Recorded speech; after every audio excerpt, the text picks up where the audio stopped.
So we also deal with forecasts.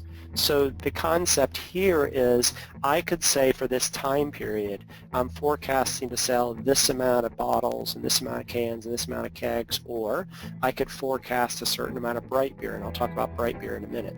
So I could forecast at whatever level I want to forecast at.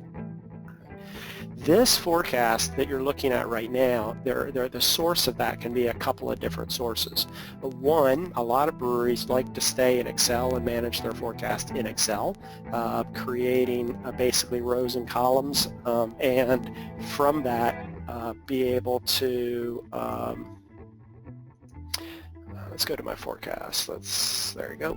I've got a template just from a demo perspective that I just demo with. So here are the SKUs, and here are my forecast periods, and here are the quantities. And a lot of people forecast in something similar to this, maybe more detail, whatever. But ultimately, I've got a button here that just pushes it up to our table. So I'm not having to rekey any of this. Whatever you're using to do forecasting, you can hook that up to put into our tables.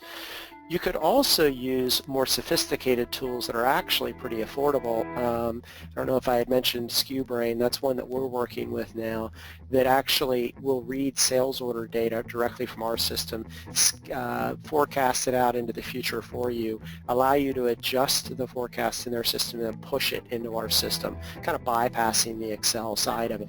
But at the end of the day, what you've got is a forecast record in the system saying, hey, I'm planning to sell in this time period. This happens to be in the back half of November. I plan to sell this remaining quantity. Now what you may not be able to see here easily is we're actually netting actual sales orders against that forecast in that time period. So as you put sales orders in the system, it'll start decrementing that remaining forecast until eventually sales orders might outpace forecast, and then in effect the sales orders are leading the charge. So we're taking the greater of forecast for sales orders.